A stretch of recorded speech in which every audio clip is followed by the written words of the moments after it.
तालियां बजाते हैं, चेहरे पर मीठी मधुर मुस्कान लिए बजाइए।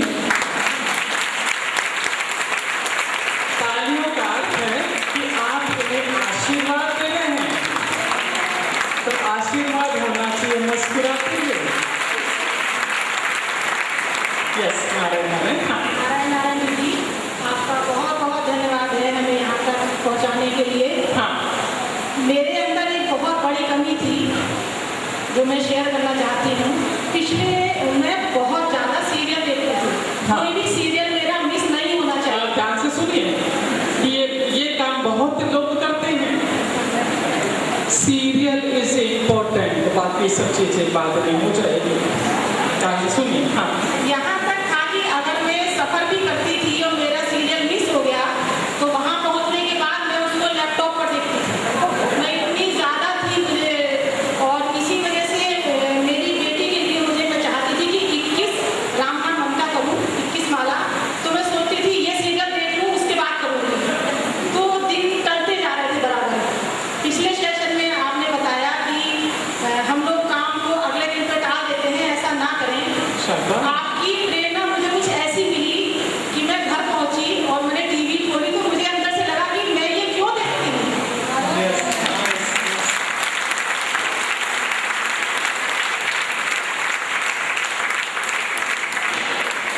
और आपकी छत्र छाया में मैं यहाँ तक पहुंची हूँ, इसका बहुत कुछ श्रेय हमारी उषा तिवारी जी को भी जाता है। उन्होंने वो मुझे खड़े हो जाइए। वाह, वेरी नाइस, वेरी नाइस।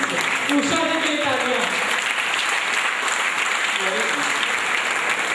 मैं अभी रेकी में कुछ महीने पहले ही जुड़ी हूँ और मुंबई में मुझे आए अभी करीब 2 साल हुआ है। जैसे ही मैं यहाँ आई, मेरे पड़ोस में रहती है, मुझे जबरदस्ती रेकी में लेके आई यहाँ कि नहीं आपको चलना है। और फिर दीदी आपके सानिध्य में तो मुझे इतना कुछ मिला है। मैं घर पहुँची तो मुझे लगा मैं टीवी क्यों देखूँ, जो सीरियल से मुझे क्या मिलता है। और मैंने टीवी बंद की और आज मैं उस दिन से मेरा टीवी से कितना मन हट गया है कि मैं सीरियल देखने की। आप तब खुश थे या अब खुश हो? मैं बहुत खुश हूँ। घर को पूरा समय देती हूँ, पूरे घर की डस्टिंग में अपने हाथ से करती हूँ। और मैं मतलब कितनी मल्टीपल फायदे देखिए। पहले सीरियल देख रहे थे, तन और मन उसमें घुसा हुआ था। अब डस्टिंग यदि करते हैं तो 2 बेनिफिट है, घर भी साफ रहता है, एक्सरसाइज भी हो जाती है।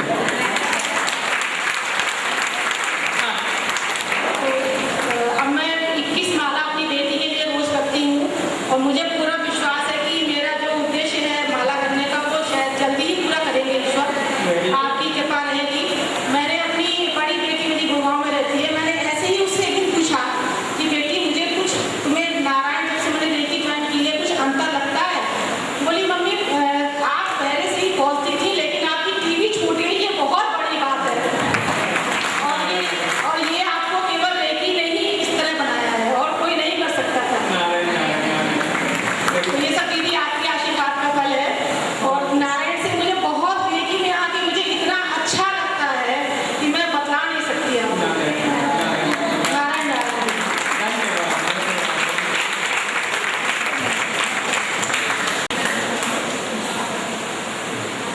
हाँ, ऐसा है कि यदि और कोई भी शेयरिंग नहीं कर रहा, तब हम ऐसा मान रहे हैं कि सबके भीतर बात करिए, है ना? सिर्फ हमने एक जैसा चावल, हमने पहले भी एग्जाम्पल दिया हुआ आपको कि इतने बड़े पतीले में चावल पकाते हैं, एक दाना निकाल के देखते हैं, पक गया, ये सारे पक गए। एक ने अभी अपना एक्सपीरियंस ना दिया, बात सबके भीतर गई है, सबके भीतर गई है। और ये भी निश्चित है कि आने वाला समय बता देगा कि आप भी 4 यस जीवन जी रहे हैं। किसी ने पूछा कि इतना दावा कैसे कर सकते हो? दावे के साथ कैसे कह सकते हो? वो इसलिए कि हम जो चीजें NRSP परिवार की बात कर रहे हैं, टीम की बात कर रहे हैं, जो चीजें स्टेज पर से कहते हैं, जो व्यक्ति भी कहता है, बच्चों का सेमिनार जो कंडक्ट करता है, ये जो क्लासेस कंडक्ट करते हैं हमारा एनआरएस के द्वारा, वो चीजें वो खुद पहले करता है फिर सिखाता है। तो जो व्यक्ति नियमों का पालन करता है, यदि उस व्यक्ति के मुख से बातें सुनते हैं, स्वाभाविक कैसी देवी कर जाती है और बाध्य हो जाते हैं अमल करने के लिए। जैसे टीवी के सामने वर्षों पुरानी आदत कितनी है, जो देखिए वर्षों पुरानी आदत है, क्षण भर में मैं क्या करनी हूँ, क्यों टीवी के सामने बैठी हूँ, क्षण छूट गई, कितनी बड़ी उपलब्धि है। और हमें पता है और भी कई लोगों के साथ ऐसा हुआ है, पर हिम्मत नहीं कर पाते यहाँ आकर बोलने की। उनका ये कहना है कि मेरी वो बैठी थी, संदन बैठी थी, मैं बैठी थी, पड़ोसी बैठी थी, नारायण नारायण नारायण। चलिए आगे चलते हैं अगले अध्याय की ओर।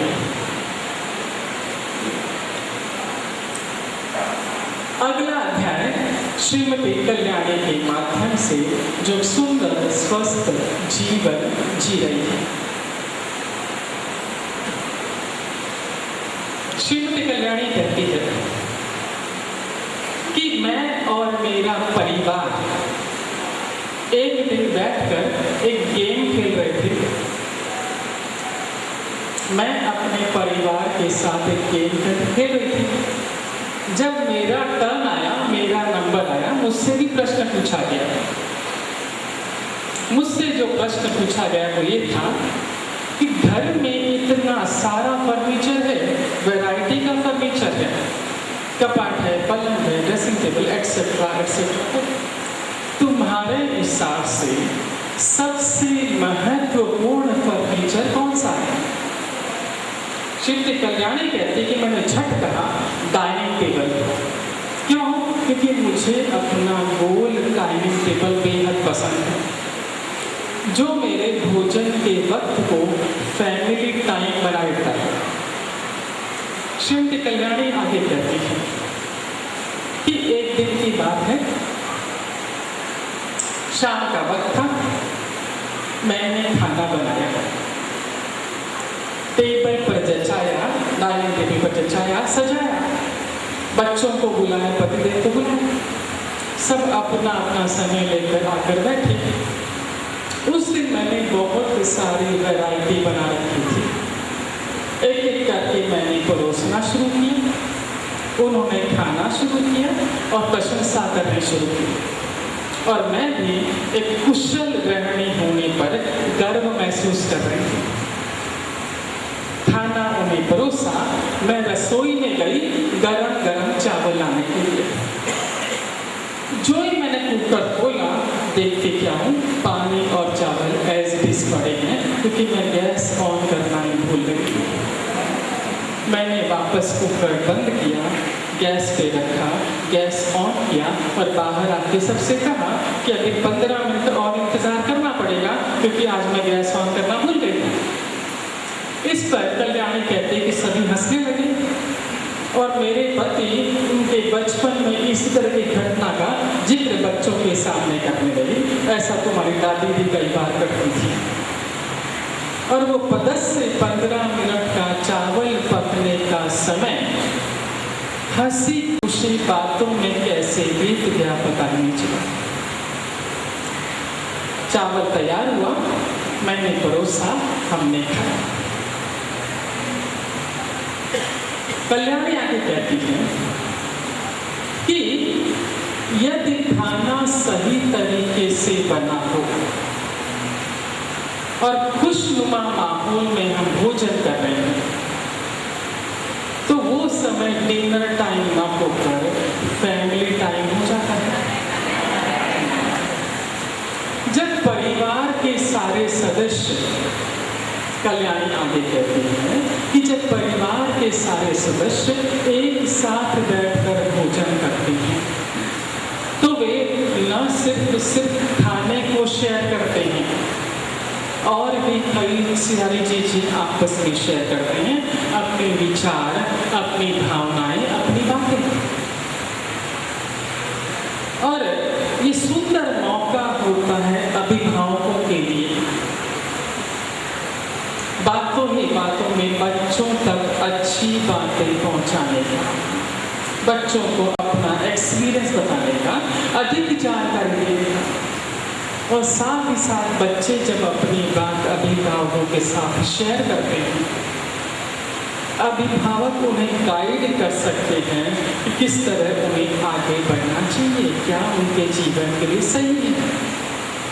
कल्याणी कहती है कि जब परिवार के सदस्य आपस में अपनी बातें, अपने सपने जब एक दूसरे के साथ शेयर करते हैं तो आपसी संबंध और मजबूत होते हैं, घनिष्ठ होते हैं।